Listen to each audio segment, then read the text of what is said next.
हरे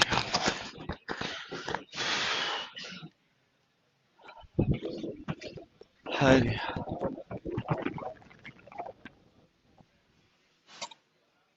रामनवमी बड़ी।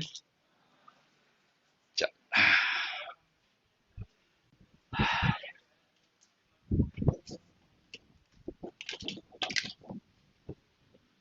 चलो, तो कल हमने टेंस में काफी यूजेस पढ़ लिए थे। एक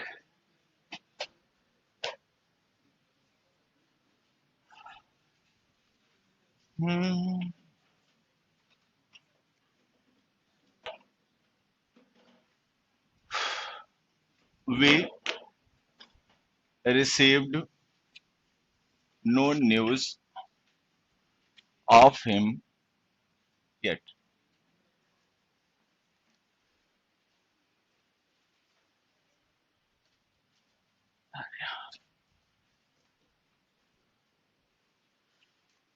एक दो छोटे छोटे क्वेश्चंस पूछूंगा, जिससे पूछूं वो बता दे।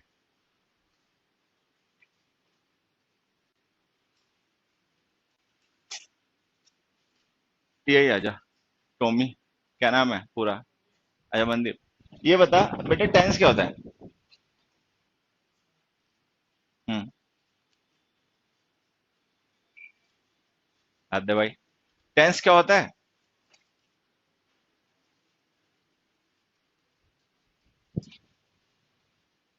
अब बताओ इसे क्या करें पड़ोसी। हाँ, वर्ब की फॉर्म जो टाइम के पर्टिकुलर पॉइंट को रेफर करे, ठीक है। आ, ये सेंटेंस पढ़ो और ये देखो, ये सही है गलत। देखो, एक आदत डाल लेना, इंग्लिश सीखना मुश्किल है नहीं, पता नहीं, मैं तो यही मानता हूँ लोग अपनी हरकतों की वजह से सीख या सिखा नहीं पाते। बाकी ये आसान है, जैसे बाकी सब्जेक्ट होते हैं वैसे यही है। अगर आप साइंस सीख सकते हो, मैथ सीख सकते हो, तो इसे भी सीख ही सकते हो, ठीक है। बस ये है कि थोड़ा सा या तो हम कमजोर पड़ जाते हैं चीजों को लेकर, ठीक है, या फिर सही सपोर्ट नहीं मिलता। जो भी वजह होती है, लेकिन लोग अपनी हरकतों की वजह से चूक जाते हैं सीखने से। बाकी ऐसा कुछ नहीं कि इंग्लिश बड़ी एडवांस लैंग्वेज है, बड़ी मुश्किल लैंग्वेज है, बाकी ये बहुत सरल लैंग्वेज है, ठीक है, सच्चाई है। दो काम करने हैं, मैंने पहले भी कहा होगा। एक तो जो यहाँ से पढ़ के जाते हो ना, वो बिना रिवीजन के आना नहीं है। मतलब उसको रिवाइज करो, वो आदत डालो शुरू में, तब तक आदत डाल लो जब तक कि वर्ब चैप्टर खत्म ना हो जाए। वर्ब चैप्टर खत्म करने में 5 या 6 हफ्ते लगते हैं टोटल, ठीक है। तो 5 या 6 हफ्ते तक ये आदत डाल लो कि जो भी पढ़ के जाते हो वो बिना रिवीजन के आओगे नहीं। रिवीजन करके आओगे ना तो वास्तव में इंग्लिश बहुत आसान है, सब कुछ लॉजिकल है यहाँ पे, और हर एक चीज समझने वाली, याद करने वाली नहीं है। और एक रीडिंग की आदत डाल लेना। मैं तो 7th 8th की बुक्स रिकमेंड करता हूँ, और वही पढ़ना, कोई दूसरी पढ़ना भी मत।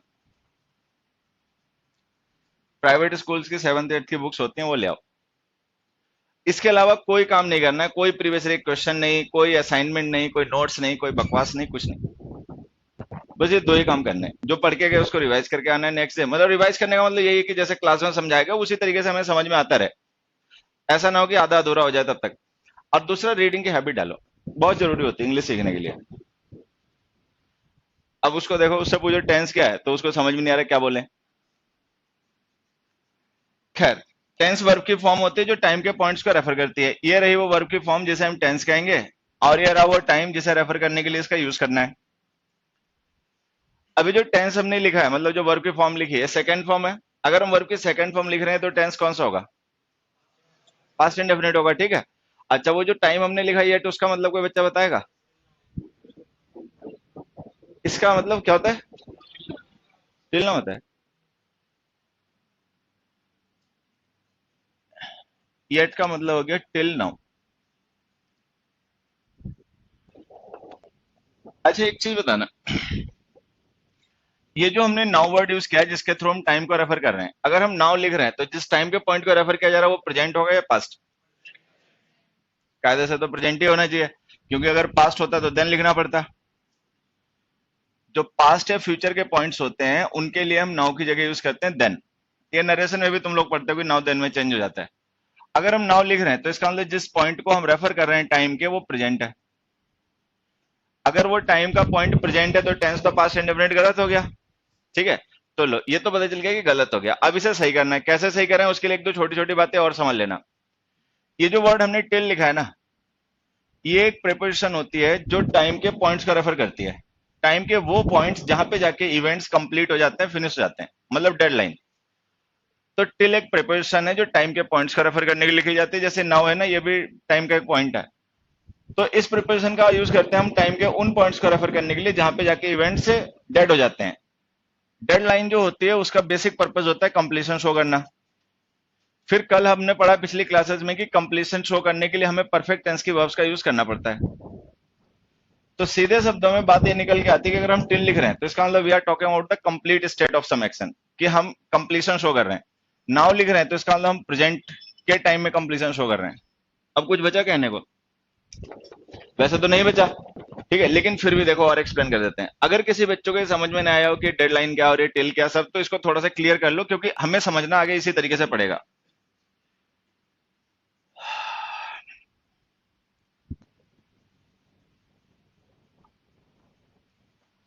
देखो ये जो टिल है, ठीक है, बाई है, टू है और अप टू है, ये प्रेपोजिशंस हैं। इन प्रेपोजिशंस का यूज करते हैं हम तब जब हमें उन पॉइंट्स को रेफर करना हो जहां पे जाके इवेंट्स फिनिश हो जाते हैं, कंप्लीट हो जाते हैं। बस डिफरेंस इनमें ये होता है कि टिल और बाई का यूज करते हैं हम तब जब हमें किसी ऐसे पॉइंट को रेफर करना हो जो टाइम में है। टू अप टू का यूज करते हैं तब जब हमें किसी ऐसे पॉइंट को रेफर करना हो जो स्पेस में। अब अगर ये टाइम और स्पेस परेशान कर रहा हो तो इसके लिए भी देखो एक एग्जांपल लिख देता हूं मैं। They worked dash 5 PM, they walked dash the shop। अब ये दोनों ब्लैंक्स हमें फिल करने हैं। ऑप्शन टू और टिल हैं, देखो तो एक बार किसमें क्या आएगा। दे वर्क टू 5 PM या till 5 PM? Till. And they walk dash the ship, shop है ये, sorry, they walk dash the shop, to या टिल? टू। ऐसा क्या क्या डिफरेंस है कि यहाँ पे टू लिख रहे हो और यहाँ पे टिल लिख रहे हो?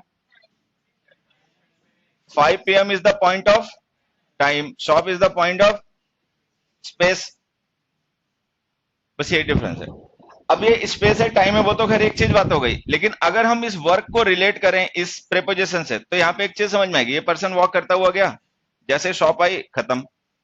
ये लोग काम करते रहे, जैसे 5 बजे खत्म। तो अगर हम टिल और टू लिख रहे हैं तो इसका मतलब हम ऐसे पॉइंट्स को रेफर कर रहे हैं जहां पे जाके इवेंट्स कंप्लीट हो जाते हैं, फिनिश हो जाते हैं। अच्छा, जो इवेंट्स कंप्लीट हो जाते हैं उनकी कंप्लीशन की स्टेट को शो करने के लिए वर्ब की परफेक्ट फॉर्म्स यूज होती हैं। फिर एक चीज सोचना, अगर परफेक्ट फॉर्म यूज होते तो ये हमने हेड वर्कड क्यों नहीं लिखा और ये हेड वर्कड क्यों नहीं लिखा? भाई अगर हमने ये पढ़ा कि कंप्लीशन शो करने के लिए परफेक्ट फॉर्म्स यूज होती हैं, तो यहाँ पे वर्कड हमने लिखा ना, इंडेफिनिट टेंस है ना, पास्ट परफेक्ट क्यों नहीं लिखा? ये कल पढ़ा था कि पास्ट परफेक्ट टेंस होता है वो रिलेटिव कंप्लीशन होता है, उसका यूज तब क्या करो जब टाइम पास्ट ऑफ पास्ट हो, ठीक है। क्योंकि ये रिलेटिव कंप्लीशन है नहीं, इसलिए हमने पास्ट इंडेफिनिट लिख दिया। पास्ट इंडेफिनिट टेंस भी कंप्लीशन ही शो करता है, ठीक है। तो कुल मिला के जो मैं समझाना चाहता हूं, ये बातें ध्यान रखना, प्रिपोजिशन में भी काम आएंगी, जब प्रिपोजिशन पढ़ाया जाएगा वहां पर भी इन चीजों की जरूरत पड़ेगी। तो ये जो टिल प्रिपोजिशन होती है इसके थ्रू हम टाइम के पॉइंट्स को रेफर करते हैं, टाइम के वो पॉइंट्स जहां पे जाके कोई एक्शन कंप्लीट हो जाता है। जो एक्शन कंप्लीट हो जाते हैं वो परफेक्ट टेंस में लिखने पड़ते हैं। फिलहाल में यहाँ पे टिल के थ्रू हम रेफर कर रहे हैं टाइम के एक ऐसे पॉइंट को जो प्रेजेंट का है। प्रेजेंट के पॉइंट को अगर रेफर कर रहे हो टिल के साथ में, तो इसका मतलब जिस एक्शन को तुम लिख रहे हो वो प्रेजेंट परफेक्ट टेंस में लिखा जाएगा। तो आंसर तो ये है, we have received no news of him yet। अब एक चीज समझना यहाँ पे, अगर ये yet ना लिखा होता और केवल इतना लिखा होता we received no news of him, तो क्या सही होता है गलत? सही होता। टाइम डिसाइड द टेंस, ठीक है, टाइम डिसाइड करता है टेंस को। अगर हम yet ना लिखते तो वो हमारा सेंटेंस सही लिखा था, yet लिखा तो वो गलत हो गया। और ये yet का मीनिंग ध्यान रखना, yet का मतलब होता है टिल नाउ। अब एक चीज अगर तुमने कल से नोटिस किया, एक एग्जांपल और समझा देता हूं, फिर उसके बाद बताता हूं। Don't scold him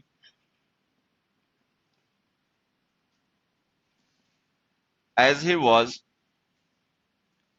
with me up till now।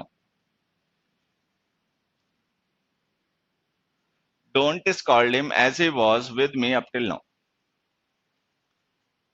अब ये किसी प्रीवियस ईयर के पेपर में क्वेश्चन आया, किस में आया वो अपना नेटेड पे ढूंढ लेना, मिल जाएगा, ठीक है।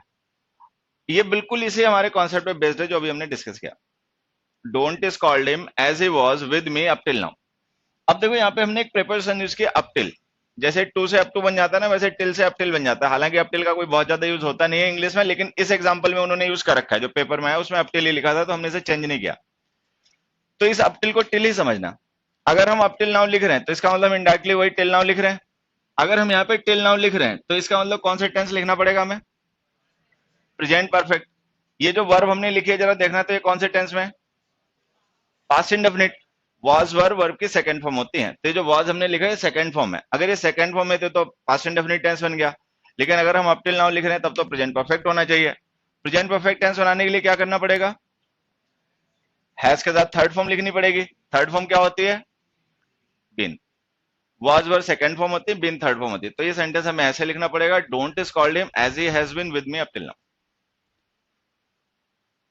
तो जब भी हम किसी ऐसे एक्शन को रेफर करें जो किसी डेडलाइन से रिलेटेड है, ये जो टिल अप टिल लिखते हो ना, ये सब डेडलाइन के लिए प्रिपरेशन यूज होती है। तो इनसे हमें ये पता चल जाता है कि जिस एक्शन की बात की जा रही है वो कंप्लीट स्टेट का है। अगर वो प्रेजेंट में कंप्लीट हुआ एक्शन है तो प्रेजेंट परफेक्ट टेंस लिखा करो। प्रेजेंट परफेक्ट टेंस यही है, हैज बीन। चलो कुछ और भी क्वेश्चन डिस्कस करेंगे, लेकिन उससे पहले एक चीज और देखना। यहाँ पे जो हमने सेंटेंस लिखा था पहले, जो गलत हो गया हमारा टेंस, वो था पास्ट इंडेफिनिट, तो हमने उसको प्रेजेंट परफेक्ट बनाया। यहाँ पर भी था पास्ट इंडेफिनिट, तो हमने उसको प्रेजेंट परफेक्ट बनाया। लेकिन अगर तुम्हें ध्यान रहा हो तो जब कल हम प्रेजेंट पास्ट इंडेफिनिट पढ़ रहे थे तो वहां पे जो हमने गलत टेंस लिखे थे वो थे प्रेजेंट परफेक्ट। होता क्या है कि जब भी पास्ट इंडेफिनिट और प्रेजेंट परफेक्ट के क्वेश्चंस पूछने होते हैं ना, तो मतलब इन्हीं टेंसेस को एक दूसरी जगह लिखा जाता है। पास्ट इंडेफिनिट जगह प्रेजेंट परफेक्ट लिख दिया, प्रेजेंट परफेक्ट जगह पास्ट इंडेफिनिट लिख दिया। क्योंकि इन टेंसेस में कुछ ऐसा कंफ्यूजन होता है कि जो मतलब हमसे गलती करवा देता है। वो उस कंफ्यूजन की वजह होती है इनके डिफरेंसेस और इनकी सिमिलरिटी। क्या इनमें सिमिलरिटीज हैं, क्या इनके डिफरेंसेस हैं, वो देखो एक बार एक एग्जांपल से समझते हैं। हमने एक सेंटेंस लिखा, दे हैव रिटर्न्ड होम। दूसरा लिखा, दे रिटर्न्ड होम। अब देखो इसमें हमने लिखा प्रेजेंट परफेक्ट टेंस, इसमें हमने लिखा पास्ट इंडेफिनिट टेंस। कौन से वाला सही है? दे हैव रिटर्न्ड होम सही है या दे रिटर्न्ड होम सही है? हाँ, कौन सा वाला सही है, ए या बी? देखो एक चीज और बताता हूं, जब तक किसी बात को सही या गलत मानने का लॉजिक ना हो ना, तब तक उसको माना मत करो। गलत तो बिल्कुल मत माना करो, सही भले ही मान लो।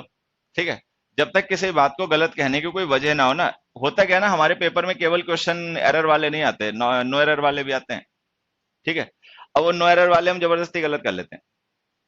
नहीं कुछ पकड़ में आ रहा है तो सपोज कर लिया, ये हो गया होगा, वो हो गया होगा, ऐसे नहीं है। सेंटेंस कई बार सही भी होते हैं ना। अब पता चले नो एरर हो, तुमसे जबरदस्ती अपना टिक मार के एबीसीडी भागा है, ठीक है, तुमने गड़बड़ कर ली।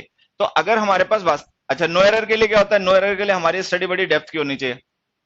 हमें लगभग चीजें सब क्लियर होनी चाहिए, तभी हम जान पाते हैं सेंटेंस नो एरर वाला है कि नहीं है। नहीं तो कोई ना कोई चीज तो हम सपोज कर ही लेते हैं। ये दोनों सेंटेंस अभी सही है। हमने पढ़ा कि टेंस जो होता है that is decided by time. अब यहाँ पे हमने कोई टाइम लिखा नहीं है, तो चाहे ये लिखो चाहे ये लिखो, इससे कोई फर्क नहीं पड़ता, दोनों ही सही है। अब मैं तीसरा सेंटेंस लिखता हूं, they have return home last month. फिर से हमने वही टेंस लिखा जो ऊपर सही था, बस इस बार उसके साथ टाइम लिख दिया। अब क्या ये तीनों सही? अब वही दोनों सही है, गलत हो गया। अब इसके खैर गलत होने की तो सीधी सी वजह यही लिखी कि आपने टाइम लिख दिया पास, तो ये गलत हो गया। तो टाइम पास का लिख देने की वजह से टेंस गलत हो गया, टाइम डिसाइड द टेंस। लेकिन चलो, क्या हम ये मान के चल सकते हैं यहाँ पे कि इन दोनों सेंटेंस में हमने टाइम नहीं लिखा, लेकिन क्या ऐसा हो सकता है कि ये दोनों एक्शन भी लास्ट मंथ के ही हो?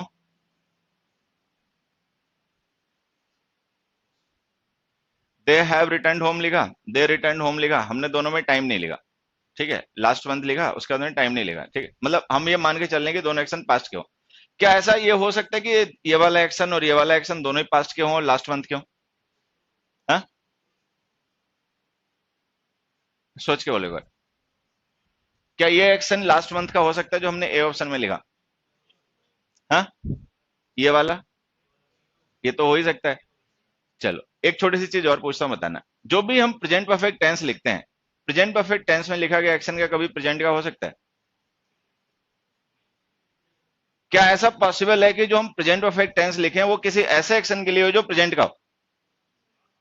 हाँ, नहीं। क्योंकि अगर प्रेजेंट परफेक्ट टेंस में लिख रहे हो ना तो इसका मतलब एक्शन पास्ट का ही होगा, क्योंकि जिसका प्रेजेंट में कंप्लीशन है वो एक्शन मतलब पास्ट का होगा।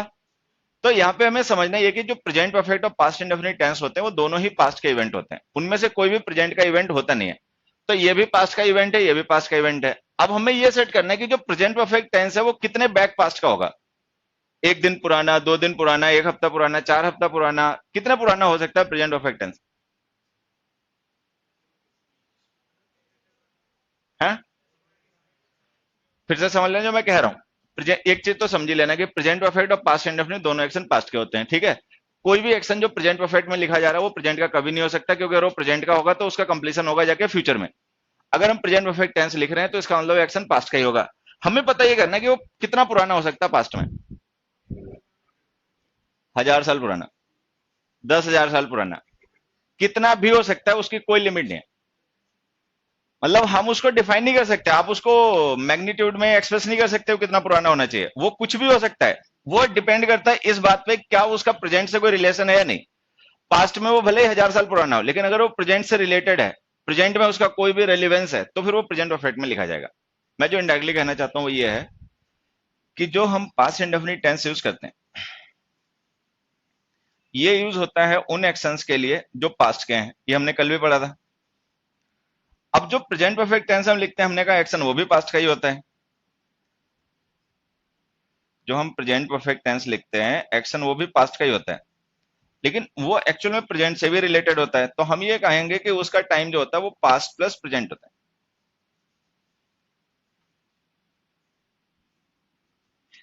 अब ये बात तुम्हें समझनी है। ये दो टाइम हो गए, ध्यान देना, एक पास्ट है और एक पास्ट प्लस प्रेजेंट है। तो जो हम पास्ट इंडेफिनिट टेंस लिखते हैं वो एक ऐसा एक्शन होता है जो पास्ट के टाइम का होता है। अच्छा, पास्ट प्रेजेंट परफेक्ट जो हम लिखते हैं होता है वो भी पास्ट का है, लेकिन वो प्रेजेंट से भी रिलेटेड होता है और प्रेजेंट में उसका कोई ना कोई इंपैक्ट होता है। तो हम उसको पास्ट में जाके मैग्नीट मतलब नहीं उसको रिलेट करेंगे वो पास्ट से कितना पुराना है, हम उसको प्रेजेंट से रिलेट करेंगे। अगर वो प्रेजेंट से रिलेटेड है तो प्रेजेंट परफेक्ट टेंस में लिख दो, वो पास्ट का चाहे कितना भी पुराना एक्शन हो। अब देखो, मान लो कोई पर्सन है 10 साल पहले, 20 साल पहले अब्रॉड गया, ठीक है, और वापस आ गया वहां से। कोई हमसे उसके बारे में पूछ रहा है कि वो वापस आया कि नहीं आया। अब मैं उसको क्या बताऊं, दे हैव रिटर्न होम या they have return, they return home या दे हैव रिटर्न होम? ना, दोनों नहीं। दोनों नहीं, अगर वो प्रेजेंट में पूछ रहा है तो फिर ये बताना पड़ेगा they have return home. Generally जो होता है, जो अनाउंसमेंट्स होते हैं ना, अनाउंसमेंट्स, अनाउंसमेंट का मतलब कोई ऐसी इंफॉर्मेशन जो हम दूसरों को बता रहे हैं वो पहले से उसे नहीं जानते, वो प्रेजेंट परफेक्ट टेंस में लिखने पड़ते हैं। जनरली जो अनाउंसमेंट या न्यूज इंफॉर्मेशन होते हैं ना, वो हमें प्रेजेंट परफेक्ट टेंस में लिखनी पड़ती हैं, क्योंकि वो प्रेजेंट में रेलिवेंट होते हैं, तभी वो किसी को अनाउंस या न्यूज दी जाती है। अगर उस न्यूज की, उस अनाउंसमेंट की प्रेजेंट में कोई जरूरत ना हो तो वो देनी बतानी नहीं पड़ती।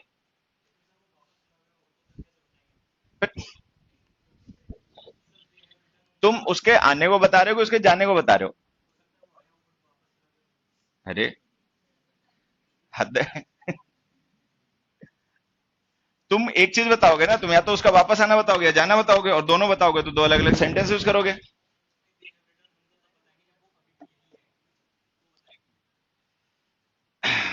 यहाँ पे आ जाओ, यहाँ पे फोकस करो।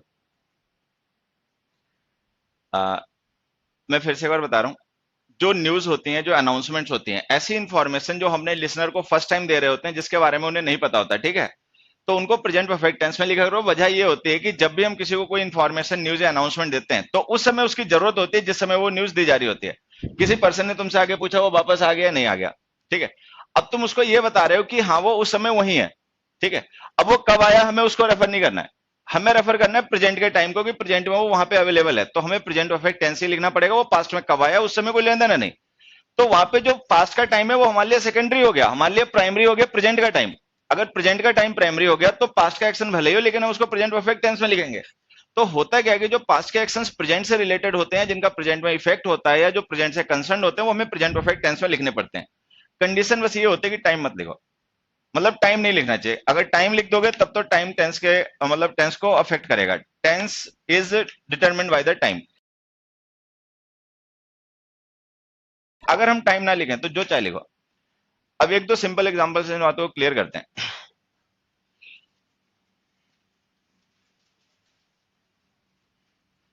We are happy because our team won the match.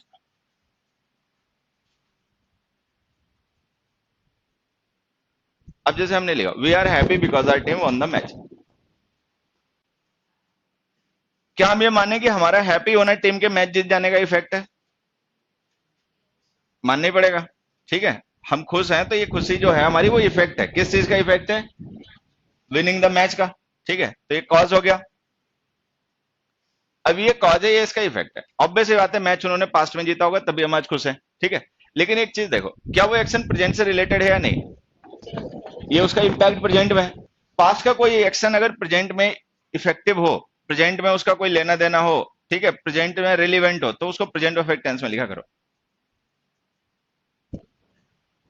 तो हमें इसको ऐसे लिखना पड़ेगा। अच्छा, अब मान लो ये वी आर हैप्पी नहीं लिखा हुआ है, केवल सेंटेंस इतना लिखा था our team won the match, तो सही है गलत? तो सही है। तो कुल मिला के बात है कि प्रेजेंट परफेक्ट और पास्ट इंडेफिनिट दोनों पास्ट के एक्शन होते हैं। अगर हम उसको प्रेजेंट की किसी सिचुएशन से रिलेट करें, प्रेजेंट की किसी सिचुएशन से कनेक्ट करें, तो हमें प्रेजेंट परफेक्ट में लिखना पड़ेगा। अदरवाइज हमारी मर्जी, जिस चाहे टेंस में लिखा करो। ठीक है, एक और एग्जांपल से इसी बात को समझना। हमने लिखा they have suffered huge loss in last 4 years।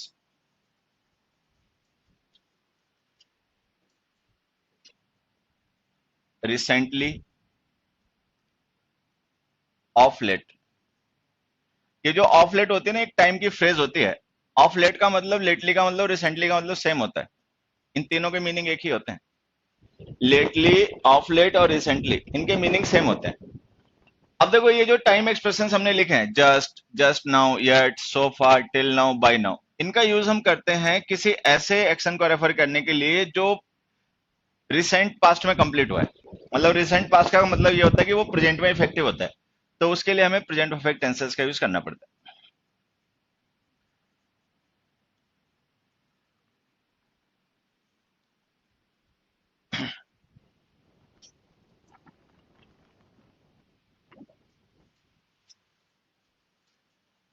Hariom.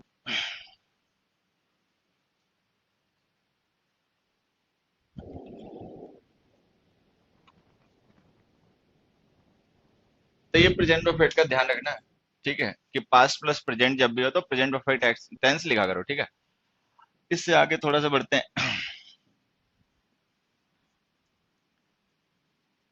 We are studying it for 2 hours। We are studying it for 2 hours।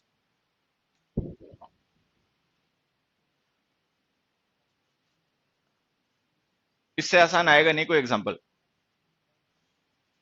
We are studying it for 2 hours, कैसे सही करोगे? अब देखो, अगर हम फॉर 2 hours लिख रहे हैं तो इसका मतलब ये 2 hours के लिए एक्शन हो चुका है या नहीं? हो ही चुका होगा। ठीक है, तो अब अभी भी इनकम्प्लीट है। अभी एक्शन एक ऐसा है जो बेसिकली इनकम्प्लीट है, लेकिन इसमें 2 hours का कंप्लीशन है। अगर ये 2 घंटे के लिए कंप्लीट है, मतलब 2 घंटे का कंप्लीशन है, बाकी अभी इनकम्प्लीट है, तो इसके लिए हमें कौन सा टेंस लिखना चाहिए? परफेक्ट टेंस लिखना चाहिए, present perfect continuous. Present perfect continuous लिखोगे तो लिखना पड़ेगा हैव बीन। अच्छा, अगर ये फॉर 2 hours ना लिखा होता तो ये सही होता है गलत होता? केवल इतना होता वी आर स्टडिंग इट, तो सही होता। तो हमने पढ़ा कि जब हम किसी इनकम्प्लीट एक्शन के साथ में उसका pointed duration of time mention कर देते हैं, तो उस एक्शन का उतनी ड्यूरेशन के लिए कंप्लीशन हो गया होता है, जो हमें शो करना पड़ता है। बाकी वो एक्शन इनकम्प्लीट स्टेट का होता है, जो आगे भी जारी रहेगा, तो वो भी शो करना पड़ता है। तो हम वहां पे लिखते हैं प्रेजेंट परफेक्ट कॉन्टिन्यूअस टेंसेस। तो अगर हम फॉर 2 hours ना लिखें तो वो सेंटेंस हमारा सही था, लेकिन अगर फॉर 2 hours लिख दें तो वो गलत हो गया। तो खैर, ये तो सिंपल एक क्वेश्चन था। कोई भी एक्शन जो इनकम्प्लीट स्टेट का हो और उसके साथ अगर हम फॉर लिख दें या सिंस लिख दें, फॉर प्रीपोजिशन ड्यूरेशन के लिए होती है, सिंस पॉइंट के लिए होती है, तो उसके साथ फिर हमें प्रेजेंट परफेक्ट या परफेक्ट कॉन्टिन्यूअस टेंसेस यूज करने पड़ते हैं। देखो ध्यान देना, ये कोई जरूरी नहीं कि हमेशा परफेक्ट कॉन्टिन्यूअस होगा। कई बार परफेक्ट भी हो सकता है। कब परफेक्ट हो सकता है वो अभी हम लोग डिस्कस करेंगे। तो कोई भी एक्शन जो इनकम्प्लीट हो उसके साथ उसका पॉइंट ऑफ टाइम या ड्यूरेशन ऑफ टाइम लिखा हो तो उसको परफेक्ट या परफेक्ट कॉन्टिन्यूअस टेंसेस में लिखा करो। पॉइंट ऑफ टाइम लिखोगे तो उसके लिए सिंस प्रिपोजिशन यूज करनी पड़ेगी, ड्यूरेशन ऑफ टाइम लिखोगे तो उसके लिए फॉर प्रिपोजिशन यूज करनी पड़ेगी।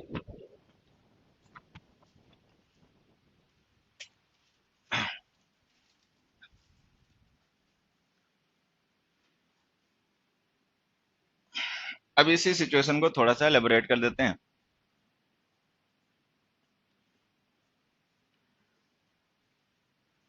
दे have been playing for 3 hours। बच्चे बातें नहीं करो। दूसरा, they have played for 3 hours। They have been playing for 3 hours and they have played for 3 hours।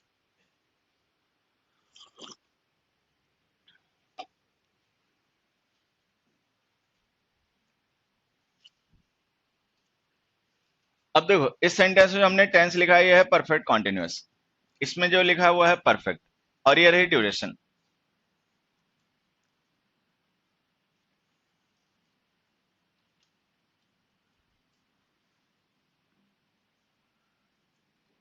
कौन सा सही? फर्स्ट है सेकंड? हाँ, दोनों सही है। आंसर तो खैर यही कि दोनों सही है। अब एक दूसरा क्वेश्चन, दोनों का मीनिंग सेम है या अलग अलग? हाँ, क्या अलग अलग है? कोई बच्चा बताए तो, कोई भी बताए जिसको समझ में आए।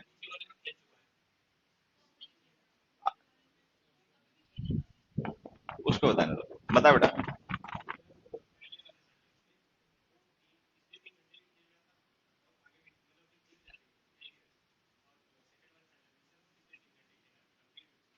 अब खेल रहे हैं या नहीं?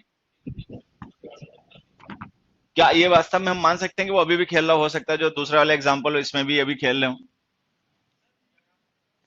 क्या ये दूसरे एग्जाम्पल का मीनिंग हो सकता है कि वो अभी भी खेल रहे हो जिनके बारे में बात कही जा रही है? नहीं, इतना श्योर कैसे?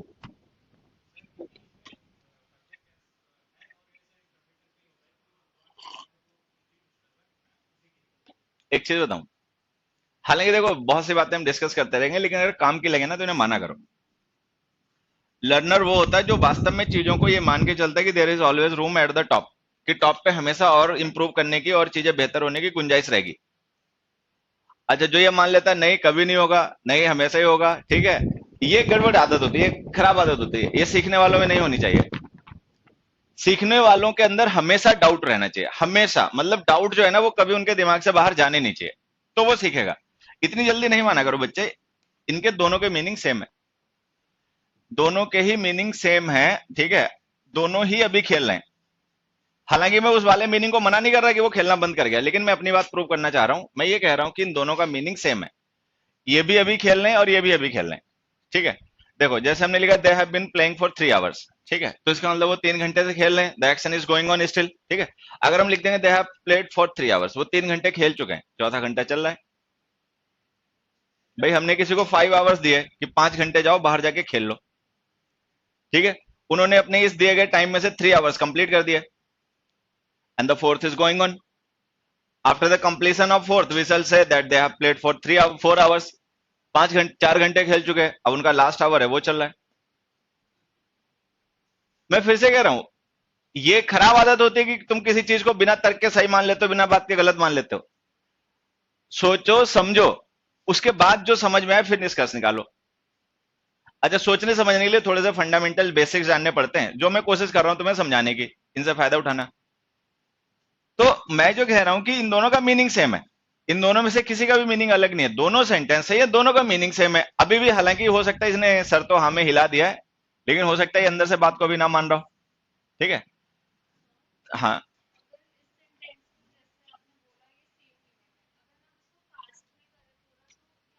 तब मीनिंग बदल जाएगा। अगर हम ये लिखे ना दे प्लेड फॉर 3 hours, तो इसका मतलब हमें मानना पड़ेगा द एक्शन इज कंटिन्यूस, ठीक है। हालांकि वो बात मैं बाद में बताता, लेकिन चलो इन्होंने पहले बुलवा ली।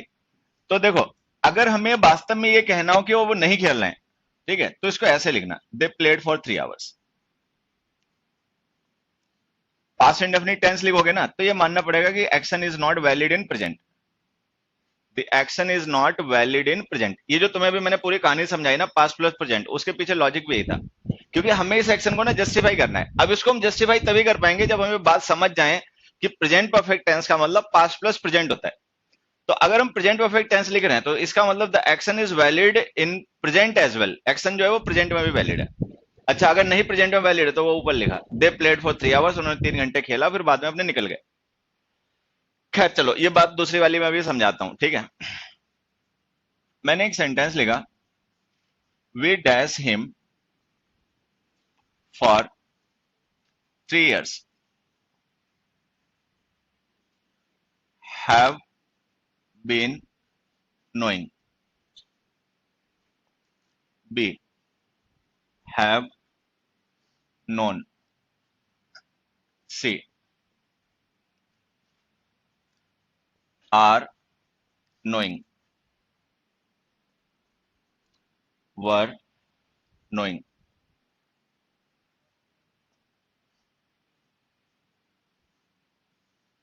यही बेटा, तू आजा वापस। क्या लगा था?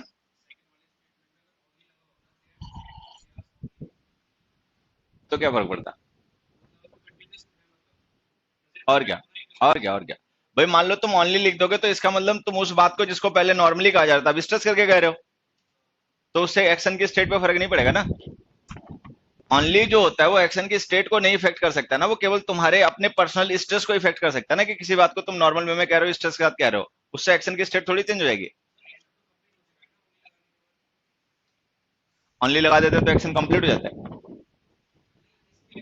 नहीं, ओनली ओनली का पर्टिकुलर फंक्शन क्या होता है? ओनली इंटेंसिफायर है ना, किसी बात को इंटेंस करने के लिए यूज किया जाता है, तो उसका एक्शन की स्टेट थोड़ी बदल देगा।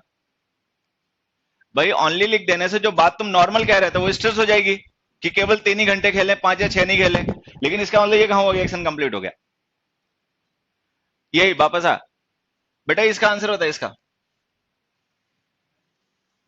हाँ, we dash him for 3 years, have been knowing, have known, are knowing, were knowing. हाँ, क्या ये ऑप्शन? फिर तू कुटेगा भी, समझा? बट पड़ोसी जगह अपना। हाँ, हाँ, पड़ोसी बी। देखो, अगर तुम लोग नहीं जानते, ये तो पता होना चाहिए तुम्हें पहले से। देखो, मैं यहाँ पे एक चीज समझाता हूँ। जैसे हमने पढ़ा कि वर्ब्स जो होते हैं ना, वो ऐसे वर्ड्स होते हैं जो किसी एक्शन को रिप्रेजेंट करते हैं। एक्शन का मतलब समझना, एक्शन का मतलब जैसे हमने लिखा ईटिंग, ईट हमने लिखा, जैसे ईट है, ईट वर्ड एक्शन है, तो ये वर्ब हो गया, ठीक है। या हमने लिखा रेन, बारिश होना भी, ठीक है। या फिर हमने लिखा ये नो। अब ये जो एक्शंस होते हैं जिनको हम वर्ब के थ्रू रिप्रेजेंट करते हैं, या जिन्हें हम कहते हैं कि एक्शन है, इनकी कैटेगरी देखना। ईट जो वर्ड है ना, इसमें कोई ना कोई डूअर होता है, खाने वाला जो काम करता है, तो ये वर्ब डूइंग एक्सप्रेस कर रही है। रेन में कोई डूअर होता है जो बारिश करता हो? नहीं होता, तो ये वर्ब हैपनिंग एक्सप्रेस कर रही है। तो एक्शंस होते हैं दो तरीके के, एक वो जिनमें कोई डूअर होता है जो उन्हें परफॉर्म करता है, और एक ऐसे जो अपने आप होते हैं।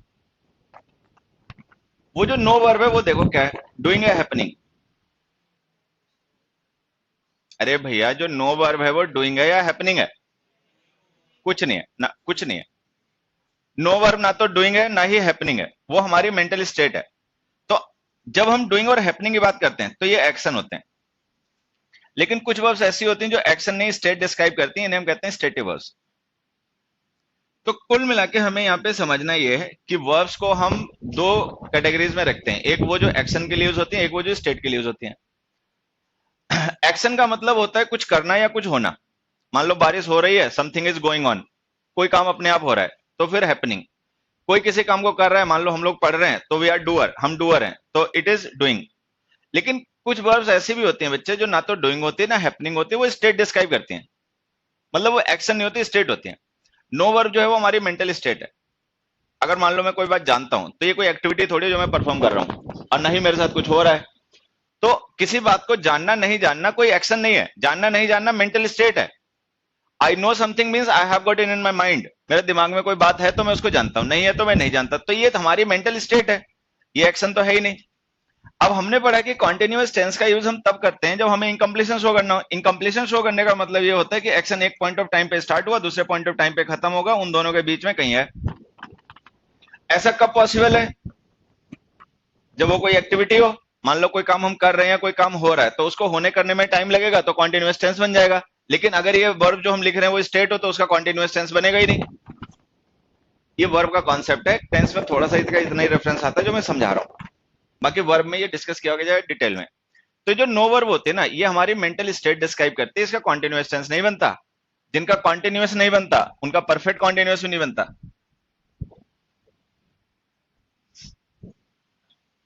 पगले ही हो गया। मान लो पेपर में आएगा तो तुम ए ऑप्शन टिक मार के आओगे, हाँ? तो इसका आंसर है हैव नोन। Have known. एक दूसरे एग्जांपल से समझा देता हूं, उससे समझ। I have been liking this dish since childhood. अब मान लो कोई पर्टिकुलर ऐसी डिश है जो मुझे बचपन से पसंद है, तो मैंने ऐसे लिख दिया, I have been liking this dish since childhood. ठीक है। अब हमने परफेक्ट कॉन्टिन्यूअस टेंस लिख दिया। ठीक है। अच्छा, लिख इसलिए दिया क्योंकि वहां पे पॉइंट ऑफ टाइम लिखा था। लेकिन ये क्या है? लाइक करना क्या है? एक्टिविटी है क्या कोई? लाइक करना एक्शन है? नहीं है, ये मेंटल स्टेट है। कोई चीज हमें पसंद है या नहीं पसंद है, वो कोई एक्टिविटी नहीं है, वो कोई एक्शन नहीं है, वो हमारी अपनी मेंटल स्टेट है। अब अगर ये वर्ड मेंटल स्टेट है तो इसका कॉन्टिन्यूअस टेंस बनेगा नहीं। जिसका कॉन्टिन्यूअस नहीं बनेगा उसका परफेक्ट कॉन्टिन्यूअस बनेगा। कौन सा टेंस लिखोगे फिर? Perfect tense. ये आंसर। तो हमें इसको ऐसे लिखना पड़ेगा, I have like this dish since childhood. और ये बात ध्यान रखना कि ठीक है, वर्ब्स जो होती हैं वो डूइंग हैपनिंग के अलावा स्टेट भी डिस्क्राइब करती हैं।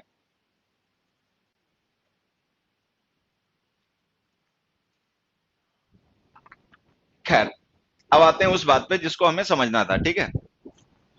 अब जैसे हमने लिख दिया we have known him for 3 years, तो इसका आंसर ये हो गया कि मतलब हम उसको 3 साल से जानते थे, अब नहीं जानते। ये अगर हम ये परफेक्ट टेंस लिख रहे हैं तो इसका मतलब क्या मानोगे? अब हम उसे जानते हैं या नहीं जानते? अभी भी जानते हैं, कायदे से तो यही मानना चाहिए। या मान लो थोड़े समय के लिए हम ये मान लेते हैं कि हैव नोन जो हमने परफेक्ट टेंस लिखा है, इसका मतलब अब हम उसे नहीं जानते। अगर अब हम उसे नहीं जानते तो हमें पता कैसे वो है कौन? भाई जब तुम जानते नहीं तो तुम्हें क्या पता हिम कौन है कौन नहीं है? ठीक है, तो एक कॉन्सेप्ट गलत हुआ। दूसरा, मान लो अगर हम इसका मतलब ये मान लें कि हाँ, इसका मतलब वास्तव में ये कि अब हम उसे नहीं जानते, और कोई पर्सन ऐसा हो जिसको हम आज भी जानते हो 3 साल से, तो ये बात बताओगे कैसे? उसके लिए परफेक्ट कॉन्टिन्यूअस टेंस यूज करना पड़ेगा। इस वर्ब का तो परफेक्ट कॉन्टिन्यूअस बनता नहीं है, तो इस बात को कैसे बताओगे? कोई पर्सन जिसे तुम 3 साल से आज भी जान रहे हो और उसको लेकर ये बात तुम्हें बतानी हो, तो बता पाओगे या नहीं बता पाओगे? फिर तो बता ही नहीं पाओगे। अरे बात तो सुना, अगर पगला है क्या? तो अगर हम ये मान लें कि we have known him for 3 years, इसका मतलब ये हो गया कि अब हम इस पर्सन को नहीं जानते। तो अगर कोई पर्सन ऐसा हो जिसको लेकर हमें ये कहना हो कि हम आज भी उसे जानते हैं, तब तो ये बात ही कहनी हमारे लिए मुश्किल हो जाएगी, क्योंकि फिर उसके लिए परफेक्ट कॉन्टिन्यूअस टेंस बनाना पड़ेगा, जो कि इस वर्ब का बनेगा नहीं। फिर वहां पे चुप होकर खड़े हो जाना। जब ये कहना पड़े, बोलना ही मत, मुंह बंद कर लेना। बात समझ में आ रही है जो मैं समझा रहा हूं? ये परफेक्ट टेंस इनकम्प्लीशन शो कर रहा है, कंप्लीशन नहीं। इसका मतलब ये है कि वी स्टिल नो हिम। इसका मतलब ये नहीं है कि अब we don't know him now. तो परफेक्ट टेंसेस जो होते हैं, अगर हम उनको ड्यूरेशन के साथ लिखकर यूज करते हैं तो वो कंप्लीशन के बजाय इनकम्प्लीशन भी शो करते हैं, लेकिन केवल तब जब उनके साथ ड्यूरेशन लिखी हो। अब सोचने वाली बात है कि अगर ये कंप्लीशन शो इनकम्प्लीशन शो कर रहा है तो हम परफेक्ट टेंस लिख क्यों रहे? क्योंकि परफेक्ट टेंस तो कंप्लीशन शो करने के लिए होता है। एक्चुअल में ये कंप्लीशन एक्शन का नहीं है, टाइम का है। टाइम कंप्लीट हुआ है, एक्शन नहीं कंप्लीट हुआ। मैंने कहा ना, मान लो हमने किसी को 5 आवर्स अलॉट किया कि जाओ 5 आवर्स में खेल लो। ठीक है। और ये जो हमने उसको टाइम दिया ना 5 आवर्स में, उसमें से इसने इतना टाइम अपना स्पेंड कर लिया। तो ये जो हम परफेक्ट टेंस लिख रहे हैं, ये perfect tense completion of action नहीं है, ये कंप्लीशन ऑफ टाइम है। ठीक है।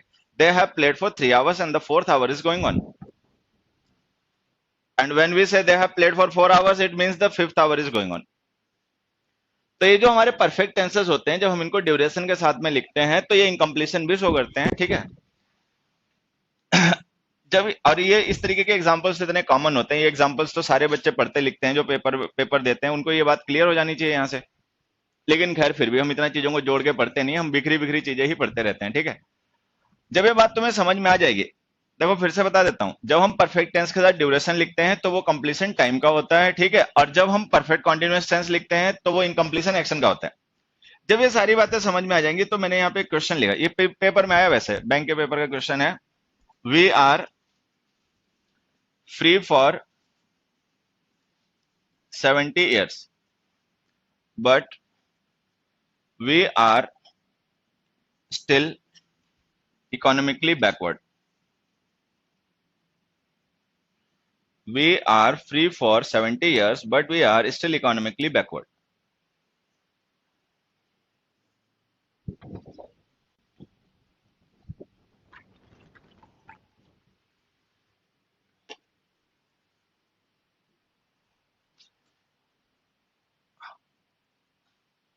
अब देखो समझना, यहां पे हमने ड्यूरेशन लिखी फॉर 70 years, ठीक है, ये ड्यूरेशन है, और ये हमारा टेंस है, मतलब वर्ब की फॉर्म जो है आर। आर वर्ब की कौन सी फॉर्म है? फर्स्ट फॉर्म है, फर्स्ट फॉर्म है। फर्स्ट फॉर्म का मतलब कौन सा टेंस? इंडेफिनिट, इंडेफिनिट टेंस हो गया, ठीक है। अच्छा, इंडेफिनिट टेंस में क्या हम ड्यूरेशन लिख सकते हैं? अरे भाई, इंडेफिनिट टेंस में ड्यूरेशन लिख सकते हैं क्या? हट, ये देखो, ये नहीं लिखी यहाँ पे, लिख सकते हैं बच्चे, बिल्कुल। अरे प्रेजेंट में भी लिख सकते हैं, बिल्कुल लिख सकते हैं। इंडेफिनिट टेंसेस में भी हम ड्यूरेशन लिख सकते हैं अगर वो एक्शन उतनी ही ड्यूरेशन के लिए फैक्ट हो, ऐसे समझना। बात सुनो, तुम लोग बहुत हिले हुए हो। मान लो कोई ऑफिस किसी, मतलब कोई पर्सन किसी ऑफिस में काम करने जाता है, रोज जाता है, रेगुलर एक्शन है, और 8 आवर्स के शिफ्ट में काम करता है, तो काम करना रेगुलर एक्शन हो गया, और ये देखो ड्यूरेशन भी है, ठीक है। मान लो हम यहाँ रोज पढ़ने आते हैं, ठीक है, रेगुलर एक्शन है, और 2 आवर्स के ड्यूरेशन भी है। मान लो कोई पर्सन रोज सोता है, मान के लिए वो तो हर कोई सोता है, ठीक है, तो वो 6 घंटे सोता है, तो ये देखो रेगुलर एक्शन है, ड्यूरेशन है। फिर से पूछ रहा हूं, क्या इंडेफिनिट एक्शंस में भी ड्यूरेशन होती है? बिल्कुल होती है भाई, बिल्कुल होती है, लेकिन उनमें और परफेक्ट कॉन्टिन्यूअस टेंस वाले, फिर इनमें डिफरेंस क्या हो जाता है? अब ड्यूरेशन इंडेफिनिट टेंस में भी है, ड्यूरेशन परफेक्ट टेंस में भी है, परफेक्ट कॉन्टिन्यूअस टेंस में भी, तो डिफरेंस क्या है? वो डिफरेंस यहां से समझना। होता क्या है कि जो इंडेफिनिट टेंसेस होते हैं उनमें भी ड्यूरेशन होती है, लेकिन वो एक्शन उतनी ड्यूरेशन के लिए फैक्ट होते हैं। जैसे हमने लिखा ही स्लीप्स फॉर 6 आवर्स, तो ये इंडेफिनिट टेंस जो हमने लिखा ड्यूरेशन के साथ में, ये ठीक है, और हमें ये मानना पड़ेगा ये उस पर्सन की हैबिट है। ही स्लीप्स फॉर 6 आवर्स का मतलब हो गया इट इज अ फैक्ट कि वो 6 घंटे सोता है, ना 5 ना 7। तो इंडेफिनिट टेंसेस में भी ड्यूरेशन होती है, लेकिन वो एक्शन उतनी ही ड्यूरेशन के लिए वैलिड होते हैं, ना उससे कम ना उससे ज्यादा। अच्छा, लेकिन जब हम परफेक्ट या परफेक्ट कॉन्टिन्यूअस टेंस लिखते हैं तब ऐसा नहीं रहता। जैसे मान लो अगर हम लिखते हैं he has slept for 6 hours, या हम लिखते हैं he has been sleeping for 6 hours,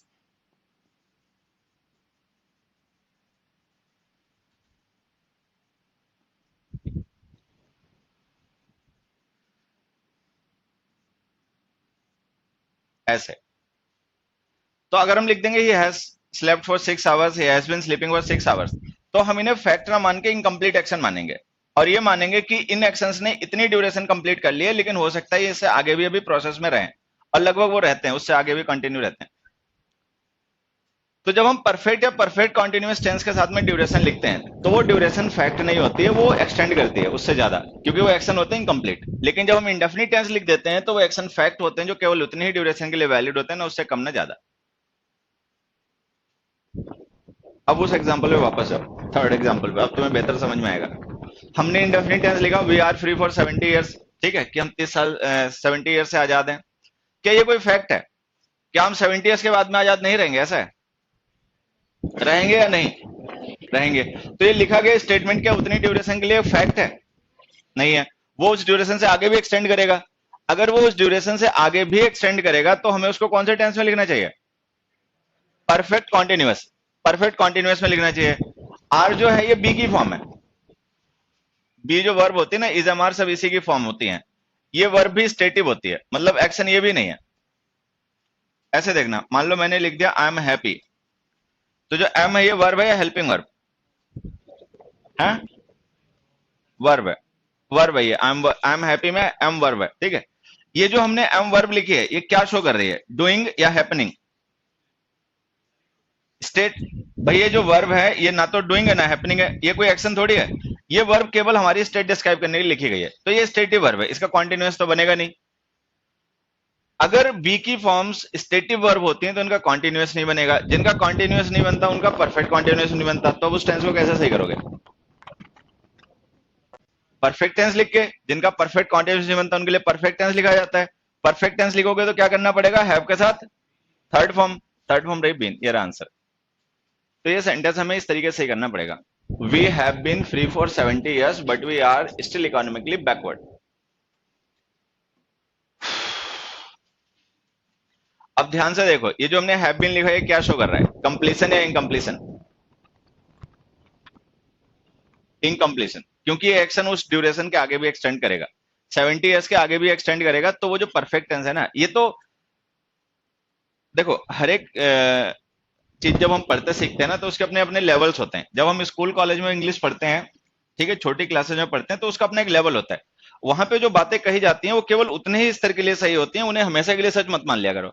जब हम उसके अगले लेवल पे आते हैं फिर चीजें वहां पे नहीं बनती हैं, उसमें कुछ पुरानी चीजें हमें बिगाड़नी पड़ती हैं, तो उसके लिए तैयार रहा करो। ढीठ लोगों की निशानी ये होती है कि उन्होंने जो आधा सच पूरा मान लिया था ना वो उसको बदलना नहीं चाहते। अब नहीं बदलना चाहते तब तो खैर कोई बदलाव भी नहीं पाएगा, लेकिन सच्चाई यही है कि जो परफेक्ट टेंसेस होते हैं वो इनकम्प्लीशन भी शो करते हैं। एक क्वेश्चन देखो और, आई हैव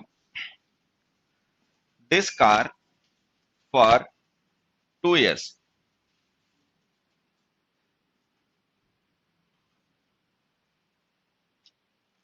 हैव जो हमने लिखा है, ठीक है, ये वर्ब की कौन सी फॉर्म है, फर्स्ट फॉर्म है, बढ़िया। ड्यूरेशन लिखी हुई है, तो इंडेफिनिट टेंस में ड्यूरेशन आ सकती है, आ सकती है। अगर वो एक्शन केवल उतनी ही ड्यूरेशन के लिए वैलिड हो ना, उससे कम ना उससे ज्यादा, क्या ऐसा हो सकता है? क्या ऐसा हो सकता है कि कोई कार मेरे पास केवल 2 साल के लिए है, 2 साल के बाद में नहीं रहेगी? हाँ, हो सकता है, बहुत से ऐसे सिचुएशन हो सकते हैं, कोई एक बताना। हाँ, क्या हो जाए, चोरी हो जाए, तो पहले से जान जाएगा 2 साल बाद चोरी हो जाएगी? हाँ है तो खैर मुखर्जी नगर, कुछ भी हो सकता है, ठीक है, कुतर्क मत किया करो, समझे, चमका दूंगा अभी। कार चोरी हो गई तुम्हारी, ये हो गया। मैं बताता हूँ, देखो यहाँ पे समझना। सपोज कोई कंपनी है जिसमें हम काम करते हैं, उसने हमें 2 साल के लिए वो कार दी है, 2 साल बाद वापस ले लेगी, तो एक सिचुएशन ये हो सकती है। ये मान लो हमारी डीजल कार है, डीजल कार 10 साल तक के लिए वैलिड होती है, 8 साल हो चुके हैं, 2 साल बाद फिर वो एक्सपायर हो जाएगी, ये सिचुएशन हो सकती है। या मान लो कोई हमारा दोस्त विदेश चला गया 2 साल के लिए और अपनी कार हमें दे गया, वापस आएगा तो ले लेगा, तो ये सिचुएशन हो सकती है। मतलब there could be multiple situation in which this sentence goes correct. बहुत सी ऐसी सिचुएशन हो सकती है जिनमें ये सेंटेंस हमारा सही हो जाएगा। लेकिन जब ये सही होगा तो हमें ये समझना है कि केवल इतनी ही ड्यूरेशन के लिए वैलिड फैक्ट है, इससे कम या ज्यादा नहीं। तो कुल मिला के अभी ये सेंटेंस सही है, मैं इसको थोड़ा सा चेंज कर देता हूं, मतलब एक्सटेंड कर देता हूं। I have this car for 2 years and will use it a few years more, and will use it a few years more। मतलब अब सेंटेंस हमने इतना लिखा, I have this car for 2 years and will use it a few years मोर। अब बताओ ये fact है क्या? क्या ये कार हमारे पास 2 साल के लिए उसके बाद नहीं रहेगी, उसके बाद भी रहेगी? उसके बाद भी रहेगी, क्योंकि वो आगे लिख दिया गया, उससे हमें पता चल गया कि ये 2 साल के बाद काम खत्म नहीं होगा, ये आगे एक्सटेंड करेगा, ठीक है। अगर कोई ऐसा एक्शन जो उस लिखी गई ड्यूरेशन के लिए ही फैक्ट ना हो बल्कि उसके आगे भी कंटिन्यू करे, तो उसको कौन से टेंस में लिखोगे? परफेक्ट कॉन्टिन्यूअस में। हैव की फॉर्म जब पोजेशन शो करते हैं ना, तो परफेक्ट कॉन्टिन्यूअस इनका भी नहीं बनता। जैसे देखो, मान लो मैंने ये लिख दिया, आई हैव फ्रेंड्स, तो अगर मैं आई हैव फ्रेंड्स लिख दूं, तो ये जो वर्ब है भाई क्या शो कर रही है, डूइंग या हैपनिंग? कुछ नहीं, ना डूइंग ना हैपनिंग, ये कोई एक्शन तो है नहीं, ये भी एक पोजेशन है, स्टेट मानेंगे, तो कॉन्टिन्यूअस टेंस इसका भी नहीं बनेगा। जो हैव की फॉर्म्स होती हैं इनका भी अगर ये पोजेशन शो करें तो कॉन्टिन्यूअस टेंस नहीं बनते। तो अगर कॉन्टिन्यूअस नहीं बनता तो बनेगा परफेक्ट कॉन्टिन्यूअस भी नहीं। अब क्या करोगे, प्रेजेंट परफेक्ट टेंस लिखोगे, प्रेजेंट परफेक्ट टेंस लिखोगे तो हैव के साथ थर्ड फॉर्म लिखनी पड़ेगी, क्या होती है थर्ड फॉर्म? हैड। तो हमें इस सेंटेंस को ऐसे लिखना पड़ेगा, I have had this car for 3 years and will use it a few years मोर।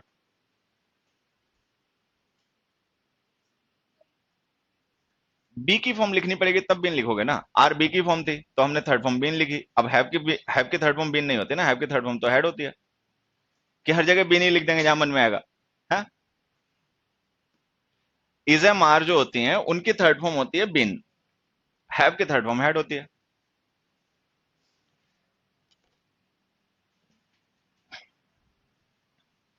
फिर से ये जो हमने परफेक्ट टेंस लिखा हैव हैड, ये क्या शो कर रहा है, कंप्लीशन इनकम्प्लीशन? इनकम्प्लीशन। ये शो कर रहा है इनकम्प्लीशन। ये कंप्लीशन केवल टाइम का है, 2 साल कंप्लीट हो गए, कार अभी भी मेरे पास है और आगे भी रहेगी, तो ये कंप्लीशन है टाइम का। फिफ्थ क्वेश्चन देखो,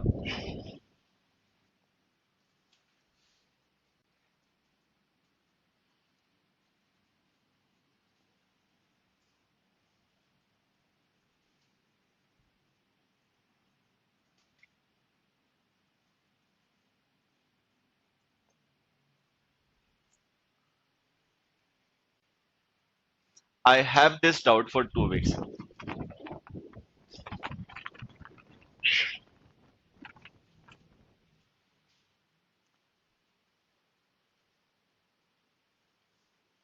अबे सही है गलत? रिवीजन करते रहना भैया, अपना टाइम टू टाइम ना इन चीजों को जो पढ़ के जाते हैं उनका रिवीजन करते रहना। रिवीजन बेसिक चीज है, ठीक है? नहीं तो सब होच पोच हो जाएगा, पहले की बदतमीजी है ना वो भारी पड़ेंगी और वो सब हमने नया सीखा होगा सब बराबर करके रख देंगे। क्या ऐसा हो सकता है कि हमारे पास कोई डाउट है 2 ही हफ्ते के लिए, 2 हफ्ते बाद वो खत्म हो जाएगा? कोई आदमी जानबूझ के डाउट एक पर्टिकुलर ड्यूरेशन के लिए अपने पास रखता है? हो सकता है जो डाउट आज हमारे पास है उसका कल ही हमें सॉल्यूशन मिल जाए, और हो सकता है जिंदगी भर ना मिले। तो ये तो हम नहीं कह सकते कि एक फैक्ट है इतनी ड्यूरेशन के लिए वैलिड है, इसके बाद नहीं वैलिड रहेगा। तो अगर ऐसा है कि हम इसको फैक्ट नहीं डिटरमिन कर सकते तो ये सेंटेंस तुम्हारा गलत हो गया। अब या तो ये सेंटेंस गलत है, या फिर अगर उसको सही करना चाहते हो तो क्या अगर हम ऐसे लिख दें तो ये सही हो सकता है? आई हैव इट हो जाएगा सही बच्चे, तब ये सही हो जाएगा। अब देखो ये पता सही क्यों जाएगा, क्योंकि अब हम इसे मानेंगे इनकम्प्लीट एक्शन है जिसने 2 weeks कंप्लीट कर लिया और आगे भी कंटिन्यू रहेगा। एक दिन रहेगा, 2 दिन रहेगा, 2 हफ्ते रहेगा, वो अलग बात है, लेकिन ये आगे भी कंटिन्यू रहेगा, तो ये लो सही हो गया। आई have had this doubt for 2 weeks, तो इसका मतलब ये 2 हफ्ते से मेरे पास डाउट है। कैसे बच्चे? अब नहीं है तो हेड नहीं लिखेगा, पास्ट इंडेफिनिट टेंस। अगर कोई डाउट अब नहीं है तुम्हें तो उसके लिए हेड लिखोगे कि हैव लिखोगे?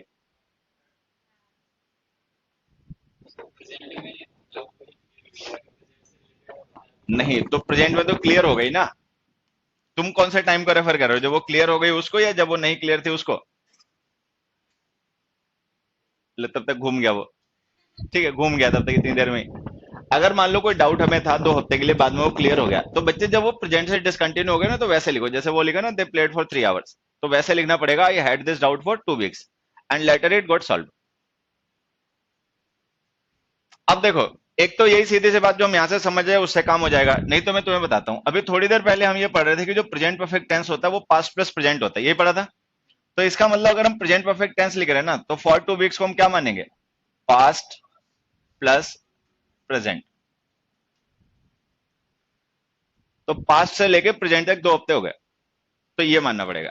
तो चाहे उसको उससे समझ लो जो थोड़ी देर पहले हमने कॉन्सेप्ट डिस्कस किया था, नहीं तो सीधा से यहां से समझ लो कि जब हम परफेक्ट टेंस के साथ में ड्यूरेशन लिख देते हैं ना तो एक्शन इनकम्प्लीशन भी शो करते हैं। इनकम्प्लीशन का मतलब कि वो एक्शन उस ड्यूरेशन के आगे भी एक्सटेंड करेगा, तो ये सही हो जाएगा चाहे उस कॉन्सेप्ट से चाहे अपना इस कॉन्सेप्ट से। एक दो एग्जाम्पल और, he is has been ill for a week, he is has been ill क्या absent लिखना, absent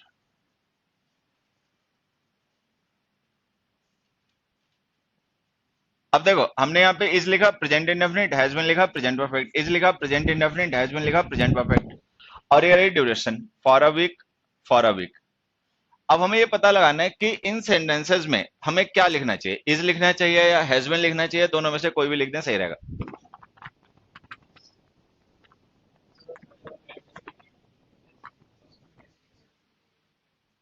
फर्स्ट में इज लिख सकते हैं, क्यों नहीं लिख सकते? हाँ,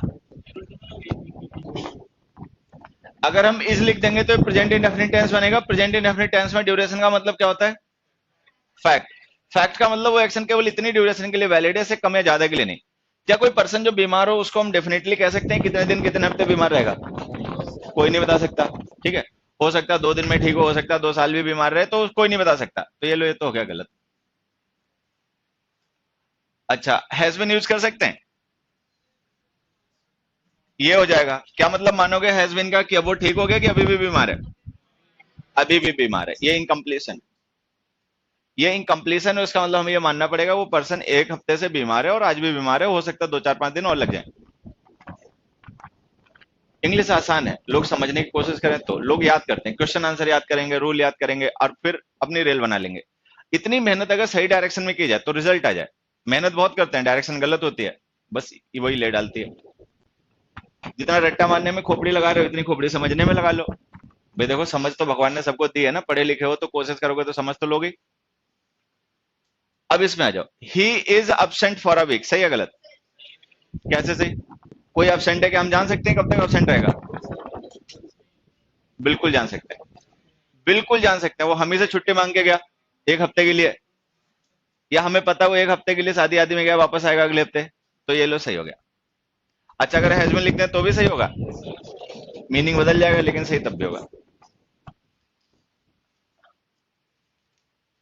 यहाँ पे एक चीज देखना, यहाँ पे पता फर्क किस चीज का पड़ रहा है? यहाँ पे सब कुछ सेम है इन दोनों सेंटेंस में, बस एडजेक्टिव अलग अलग है। यहाँ पे एडजेक्टिव है इल और यहाँ पे एडजेक्टिव एब्सेंट। तो ये एडजेक्टिव है ना, वो हमारा नियम कानून सब धारा कर दे। रूल्स ऐसे ही होते हैं। होता क्या है कि रूल्स जो होते हैं ना, वास्तव में मूर्खों के लिए होते हैं, मूर्खों ने बना लिए होते हैं मूर्ख बनाने के लिए, और उसको रूल चेप दिया बेचारे को। अगर हमें कॉन्सेप्ट समझ में आ जाए, अगर हमें बात समझ में आ जाए, तो फिर हम रूल्स क्या करेंगे? क्या बात समझ में आई गई तो रूल की जरूरत ही नहीं। अच्छा, मान लो रूल समझ में आ गया, बात समझ में आई नहीं, तो भी रूल का फिर क्या कर लोगे? अगर हमें बात समझ में आ गई तो फिर हम रूल के पीछे भागे क्यों? अच्छा, बात समझ में आ नहीं रही, रूल समझ में आ गया, तो फिर जब बात ही नहीं समझ में आई तो रूल समझ के तुम कर भी क्या लोगे जाके? तब भी तुम्हें तुक्के मारने। तो दोनों सिचुएशन में रूल्स बेकार ही हैं। अगर बात समझ में आ जाए तो भी वो बेकार है, बात समझ में ना आए तो भी बेकार है। वो दोनों तरीके से बेकार है, उनकी कहीं कोई जरूरत नहीं होती। बात समझ में आई नहीं, कॉन्सेप्ट पकड़ पाते नहीं, रूल याद करे घूम रहे हो, तो ये पेपर वाले दिन तुम एग्जाम्पल में यही नहीं पता लगा पाओगे कौन सा रूल टैली करना है इसमें। हजारों रूल हो जाते हैं, कैसे तुम पता करोगे इस एग्जाम्पल में कौन सा रूल लगेगा? और यही पता करने बैठ जाओगे तो 2 घंटे कैसे निकल जाएंगे, जान ही नहीं पाओगे, पेपर छूट जाएगा। फिर से एक बार बता रहा हूं, जब हम प्रेजेंट परफेक्ट टेंस लिखते हैं ड्यूरेशन के साथ में तो इनकम्प्लीशन भी शो करता है, ठीक है। और ये जो सारे एग्जांपल हम डिस्कस कर रहे हैं इन सब में ये इनकम्प्लीशन ही शो कर रहा है। हालांकि हम ड्यूरेशन को इंडेफिनिट टेंस के साथ में भी लिख सकते हैं, लेकिन जब हम उसे इंडेफिनिट टेंस के साथ में लिखते हैं तो वो एक फैक्ट होता है जो उतनी ड्यूरेशन के लिए वैलिड होता है ना, उससे कम ना उससे ज्यादा। अब एक चीज और देखना, मान लो ये जो हमने इज लिखा है गलत हो गया। अब मैं सेंटेंस को ऐसे लिख दूं, ही वॉज और has been ill for a week. ज्यादा दिमाग पे जोर देना नहीं, बस हल्का हल्का समझना है, घर जाके रिवीजन करना तब जोर देना। थोड़ा सा दिमाग है उसको भी तुम परेशान करो।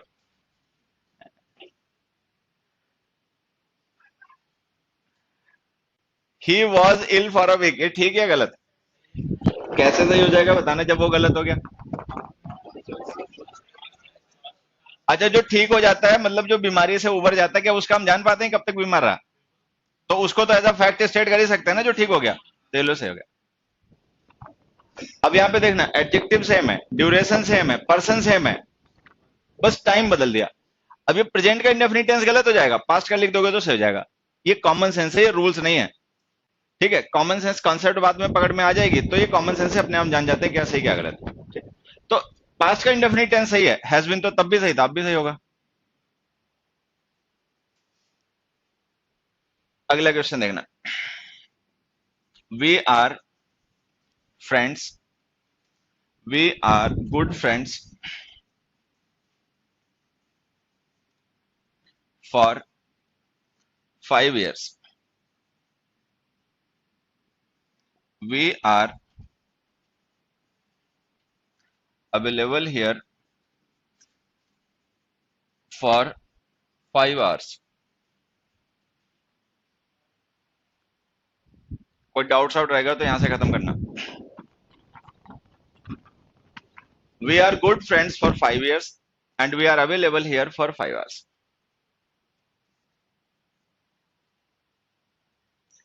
अब देखो ये आर लिखा वर्ब की फर्स्ट फॉर्म है, इंडेफिनिट टेंस, और ड्यूरेशन लिख रखी है। इंडेफिनिट टेंस में ड्यूरेशन का मतलब क्या होता है? फैक्ट। उसका मतलब होता है वो एक फैक्ट है जो उतनी ही ड्यूरेशन के लिए वैलिड है ना, उससे कम ना उससे ज्यादा। क्या ऐसा? क्या दोस्ती कॉन्ट्रैक्ट पे होती है कि 5 साल के लिए अच्छे दोस्त हैं फिर बुरे हो जाएंगे, ऐसा है? ऐसा तो नहीं होता, तो ये तो तुम्हारा गलत हो गया। अच्छा, हैव बीन लिख दें तो सही जाएगा। तब इसका मतलब क्या मानोगे? वी आर स्टिल फ्रेंड और not? We are still friend and we have completed this much duration. तो जब हम हैव बीन लिखेंगे तो इसका मतलब होगा हम आज भी दोस्त हैं और इतने साल हमने कंप्लीट कर लिए दोस्ती के। And we shall remain friends further, आगे भी हम दोस्त ही रहेंगे, ठीक है। अब यहाँ जाओ, we are available here for 5 hours, ये सही हो सकता है क्या? ये हो सकता है कि मान लो हम कहीं पे गए 5 hours के लिए, 5 hours के लिए हमें वहां से वापस आना है, तो ये फैक्ट इसको हम जस्टिफाई कर सकते हैं। तो जब हम इंडेफिनिट टेंस में ड्यूरेशन लिखते हैं तो वो एक्शन एक फैक्ट होता है जो उतनी ही ड्यूरेशन के लिए वैलिड होता है ना, उससे कम ना उससे ज्यादा। लेकिन जब परफेक्ट और परफेक्ट कॉन्टिन्यूअस टेंस में ड्यूरेशन लिख देते हैं तो फिर वो एक्शन इनकम्प्लीट स्टेट का होता है जो उस ड्यूरेशन के आगे भी एक्सटेंड कर सकता है, ठीक है। जिन वर्ब्स को कॉन्टिन्यूअस टेंस में नहीं लिखा जा सकता उनको हमें परफेक्ट टेंस में ही लिखना पड़ता है और उनका परफेक्ट टेंस इनकम्प्लीशन ही शो करता है।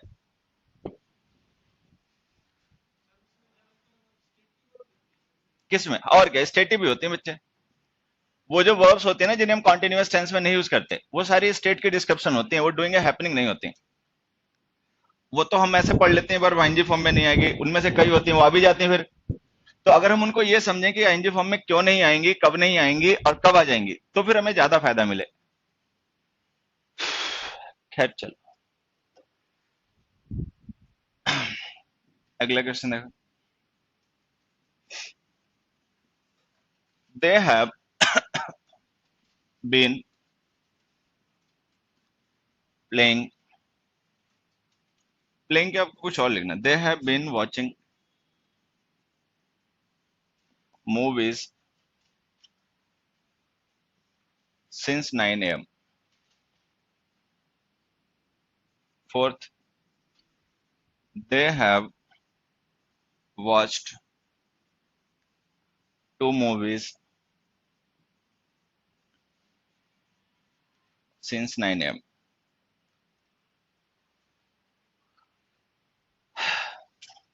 They have been watching movies since 9 AM। They have watched 2 movies since 9 AM। अब ये देखो, ये है हमारा परफेक्ट कॉन्टिन्यूअस टेंस और ये है परफेक्ट टेंस और ये है पॉइंट सिंस 9 AM।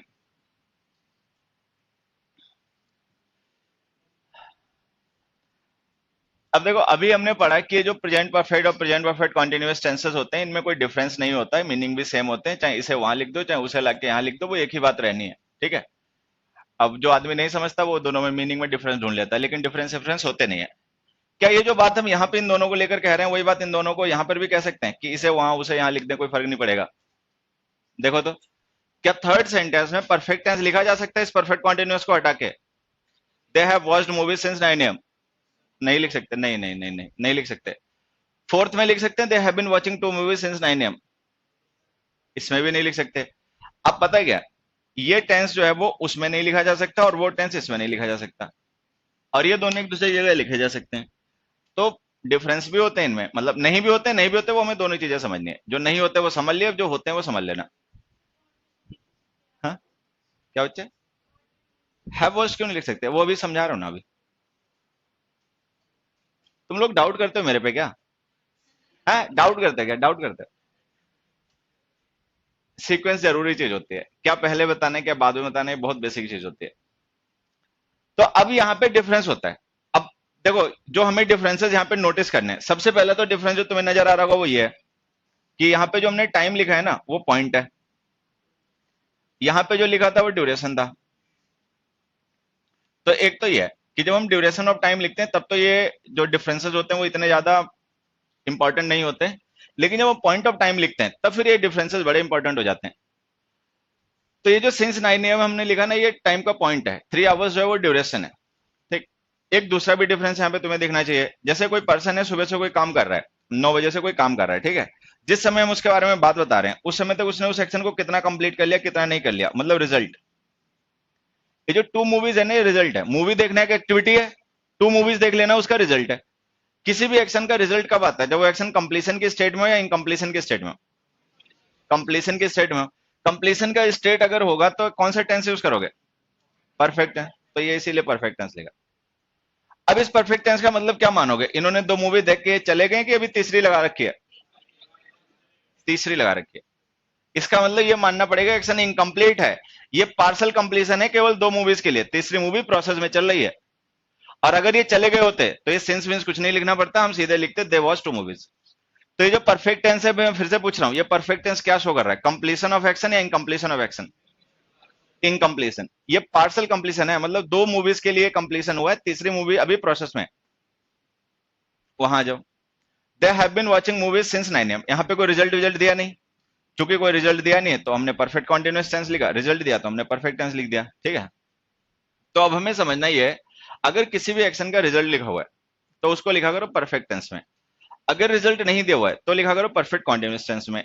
इसी बात को एक दो एग्जांपल से और समझना।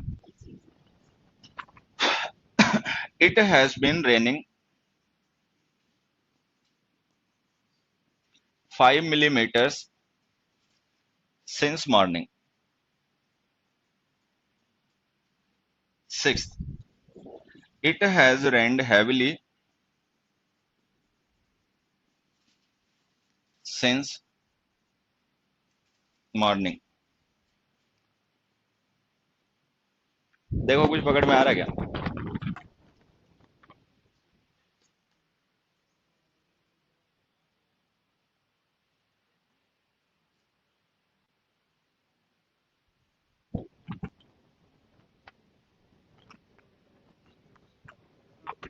हाँ, क्या हो गया?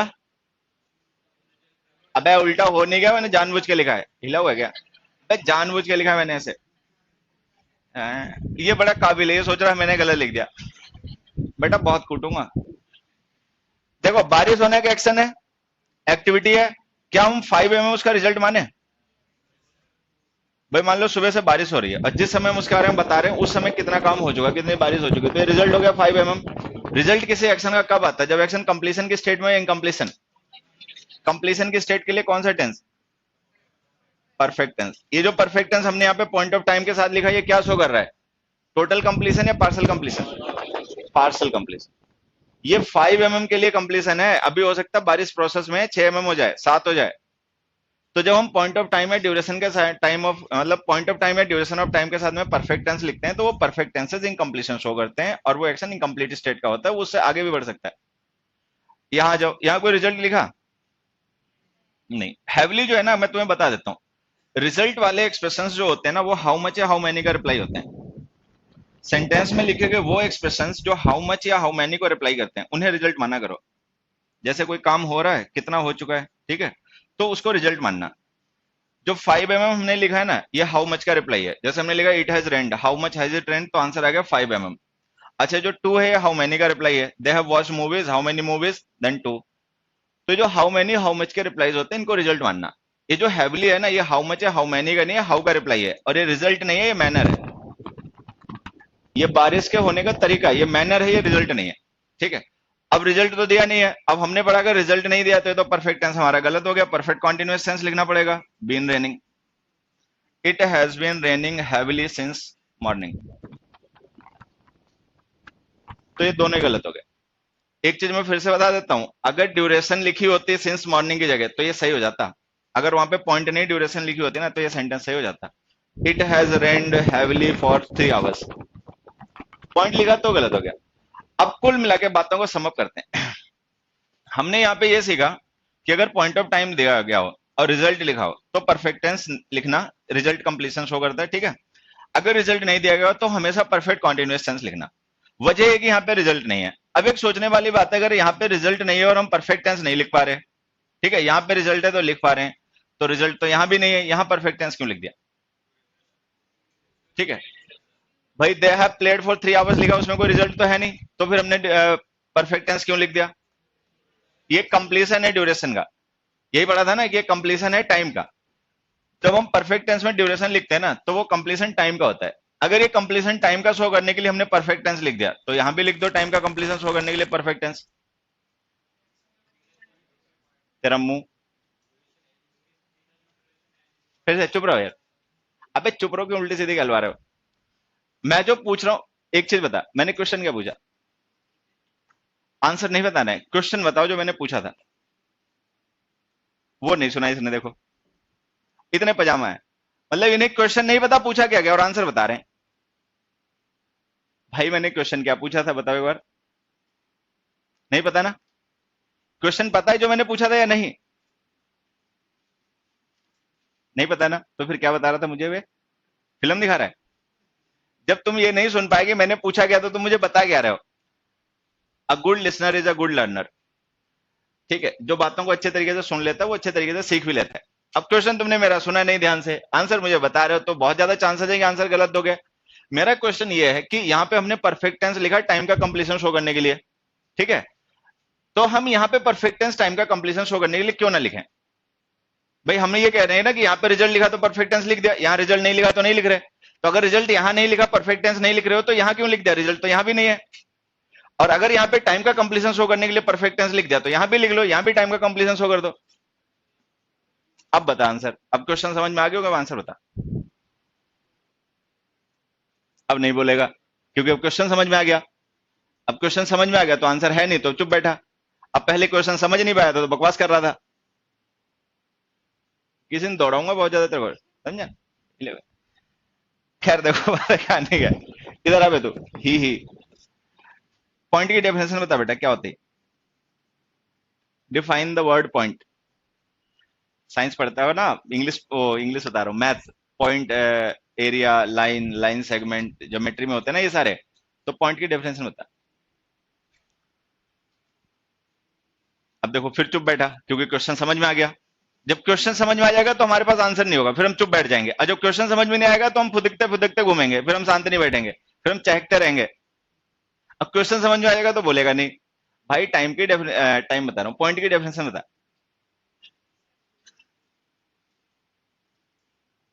अब तू अगली बार से क्लास में बोलेगा ना तो बहुत सोच समझ के बोलेगा, पड़ोसी। पॉइंट की डेफिनेशन बता।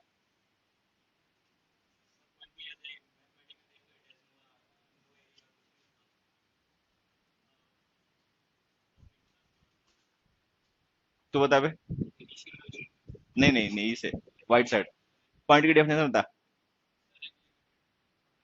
एक छोटा सा, हाँ, एक चपका ना, एक छोटा सा। पॉइंट की डेफिनेशन एक छोटा सा, एक छोटा सा तो पॉइंट हो गया। ये लिख दियो। सर अब नहीं ऐसे जरा, हाँ स्टूडेंट है, एक छोटा सा पॉइंट हो गया। हम्म, खैर point is a dimensionless figure. Point is a figure which has got no dimension, length breadth height जिसमें कुछ ना हो वो पॉइंट है, यही होता है। अब point is a circle with zero radius, एक ऐसा सर्कल जिसकी रेडियस जीरो है। तो कुल मिला के मैं जो समझाना चाह रहा था वो ये था कि जैसे ये जो हमने सिंस 9 AM लिखा ना, ये टाइम है पॉइंट। 3 आवर्स लिखा वो है ड्यूरेशन। कंप्लीशन किसका पॉसिबल है, पॉइंट का या ड्यूरेशन का? ड्यूरेशन का। ड्यूरेशन का कंप्लीशन हो सकता है क्योंकि इसमें ये मतलब एक मैग्नीट्यूड है, एक लेंथ है। पॉइंट में तो कुछ लेंथ ब्रेथ हाइट होती नहीं है तो इसमें कंप्लीशन होगा किसका? तो जब हम ड्यूरेशन ऑफ टाइम लिखते हैं ना तो हम वहां पे परफेक्टेंस लिख देते हैं बिना रिजल्ट के, क्योंकि वो कंप्लीशन होता है ड्यूरेशन ऑफ टाइम का। अगर हम पॉइंट ऑफ टाइम लिख देंगे सिंस, तो हम वहां पे परफेक्टेंस तब तक नहीं लिख पाएंगे जब तक कि रिजल्ट दिया गया ना हो, क्योंकि जो पॉइंट होता है हम उसका कंप्लीशन नहीं शो कर सकते। कंप्लीशन में कोई डायमेंशन होती नहीं है तो उसका मतलब, पॉइंट में कोई डायमेंशन होती नहीं है तो इसका कंप्लीशन नहीं हो सकता। ड्यूरेशन में एक डायमेंशन होती है, ठीक है, तो उसका कंप्लीशन हो सकता है। तो परफेक्ट टेंस के साथ तो हम बिना रिजल्ट के भी, मतलब ड्यूरेशन ऑफ टाइम के साथ तो हम बिना रिजल्ट के भी परफेक्ट टेंस लिख सकते हैं, लेकिन सिंस के साथ में रिजल्ट के बगैर परफेक्ट टेंस नहीं लिखा जा सकता, एक सिचुएशन छोड़ के। हाँ, कौन सा बेटा? रिजल्ट। क्वेश्चन बता तू भी, क्वेश्चन बता मैंने क्या पूछा? क्वेश्चन बोल, मैंने पूछा क्या? वो रिजल्ट है। अच्छा तो मतलब तुम बता रहे हो मुझे, ये पूछ रहे हो? हाँ, बता रहे हो तुम हमें, काहे नहीं, और क्या? अच्छी क्वालिटी का मिल गया आपकी कहीं से? है? देखो इसकी, मुझे बता रहे थे सर। तू यही काम कर, हमारा काम और बंद करवा दे, जो थोड़ा बहुत पढ़ा लेते हैं तो वो भी बंद करवा दे। तू ही बताने लग जा यहाँ पे सबको। वो पता है कंडीशन क्या होती है? अगर हम कोई ऐसी वर्ब लिख दें जिसका कॉन्टिन्यूअस टेंस ना बनता हो, ठीक है, जैसे कि मान लो मैं यहाँ पे एक सेंटेंस लिखूं, I have been liking it since 2005। अब देखो हमने रिजल्ट तो नहीं लिखा यहाँ पे, ना हाउ मच का रिप्लाई लिखा ना हाउ मैनी का रिप्लाई लिखा, तो हमने पढ़ा कि अगर रिजल्ट ना लिखा हो तो पॉइंट के साथ में परफेक्ट कॉन्टिन्यूअस टेंस लिखा करो। लेकिन अगर मान लो कोई वर्ब ऐसी हो जिसका कॉन्टिन्यूअस और परफेक्ट कॉन्टिन्यूअस बनता ही ना हो, तो उसको रिजल्ट से क्या लेना देना, चाहे रिजल्ट लिखो चाहे नहीं लिखो, जब उसका कॉन्टिन्यूअस बनता ही नहीं है तो बात ही खत्म हो गई। तो एक सिचुएशन और ऐसी है जिसमें तुम्हें सिंस के साथ में परफेक्ट टेंस ही लिखना पड़ेगा, वो ये है कि अगर उस वर्ब का कॉन्टिन्यूअस टेंस ना बनता हो, मतलब जो स्टेटिव वर्ब्स होते हैं ना उनको परफेक्ट टेंस में ही लिखा करो, चाहे वो फॉर के साथ लिखी हो चाहे सिंस के साथ लिखी हो। अदरवाइज सिंस के साथ हमेशा परफेक्ट कॉन्टिन्यूअस टेंस लिखना, ठीक है। अब देखो 7th क्वेश्चन ये था, 8 देखो, दे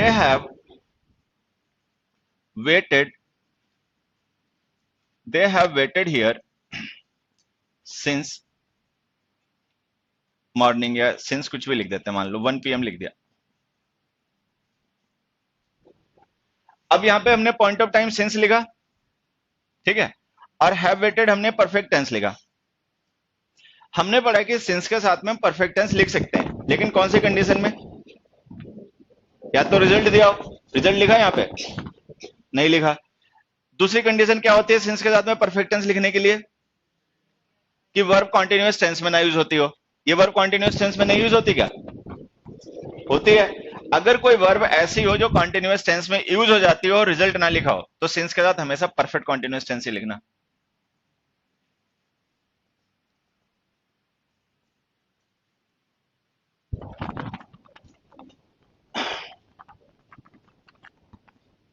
तो खैर ये कॉन्सेप्ट बहुत ही बड़ा है, ठीक है, मैं इसको थोड़ा सा यहाँ पे क्लियर करने की तुम्हें कोशिश करता हूँ।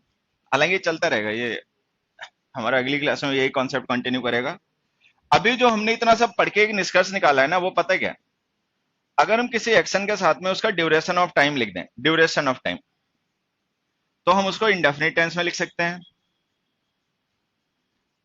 परफेक्ट टेंस में भी लिख सकते हैं, और परफेक्ट कॉन्टिन्यूअस टेंस में भी लिख सकते हैं। लेकिन अगर किसी एक्शन के साथ में हम उसका पॉइंट ऑफ टाइम लिख दें, तो फिर हमारे पास दो ही ऑप्शन होते हैं, या तो परफेक्ट टेंस लिखो या परफेक्ट कॉन्टिन्यूअस लिखो।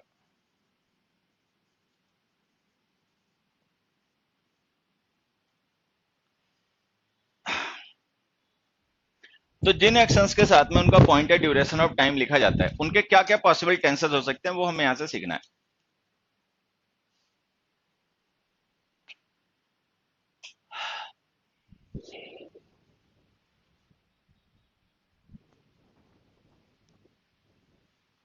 देखो अगर किसी एक्शन के साथ में उसका पॉइंट ऑफ टाइम लिखा गया है, तो उसको परफेक्ट टेंस में तभी लिखना जब या तो उस एक्शन का रिजल्ट मेंशन हो, हालांकि वो रिजल्ट टोटल नहीं होता, वो पार्सल होता है। तो अगर हाउ मच या हाउ मैनी का रिप्लाई रिजल्ट लिखा हुआ है तो परफेक्ट टेंस लिखना, या फिर कोई ऐसी वर्ब हम यूज कर दें जो कॉन्टिन्यूअस टेंस में ना यूज होती हो, ठीक है, तो उसको भी फिर परफेक्ट टेंस में लिखना। अगर रिजल्ट लिखा ना हो, वर्ब कॉन्टिन्यूअस टेंस में यूज हो जाती हो, तो सिंस के साथ में हमेशा परफेक्ट कॉन्टिन्यूअस टेंस ही लिखना। अब आ जाते हैं इधर, अगर रिजल्ट दिया गया है एक्शन का, या वर्ब कॉन्टिन्यूअस टेंस में नहीं यूज होती है, तब तो फॉर के साथ भी परफेक्ट टेंस ही लिखना पड़ेगा। अगर रिजल्ट दिया गया है वर्ब आईएनजी फॉर्म में नहीं आती तो, नहीं तो चॉइस होती है, चाहे परफेक्ट कॉन्टिन्यूअस लिखो चाहे परफेक्ट लिखो, उससे कोई फर्क नहीं पड़ता। जैसे ये है ना, अब यहाँ पे रिजल्ट नहीं दिया तो इससे कोई फर्क नहीं पड़ता, चाहे तुम ये लिखो चाहे वो लिखो, दोनों ही सही। लेकिन सिंस के साथ में केवल परफेक्ट कॉन्टिन्यूअस, ठीक है। बाकी सिंस के साथ हम इंडेफिनिट टेंस नहीं लिख पाते, लेकिन फॉर के साथ हम इंडेफिनिट टेंस भी लिख लेते हैं, लेकिन इंडेफिनिट टेंस तभी यूज करते हैं जब वो एक्शन केवल उतनी ही ड्यूरेशन के लिए वैलिड हो, फैक्ट हो, उससे ना कम ना ज्यादा। और बाकी तो बड़ा कॉन्सेप्ट है। अब जो इतना आज पढ़ा दिया इसको समझ के रिवाइज करके आना, क्योंकि जो अब नेक्स्ट क्वेश्चंस आएंगे या कॉन्सेप्ट्स आएंगे ना, वो इन्हीं सारे क्वेश्चंस पे बेस्ड होंगे जो हम डिस्कस करेंगे। तो अपना रिवीजन करते रहे ना। बाकी संडे को मैं एक बार पहले भी बता दूंगा, 7th 8th की इंग्लिश की बुक्स ले आना प्राइवेट पब्लिकेशन की, उन्हें खाली टाइम में पढ़ा करना, कोई प्रेशर नहीं है, बस तुमको अपनी जिम्मेदारी मान के उन्हें पढ़ते रहना है। बाकी सिलेबस मेरी जिम्मेदारी है, ठीक है। बाकी आज के लिए सभी को बाय, अब कल मिलते हैं।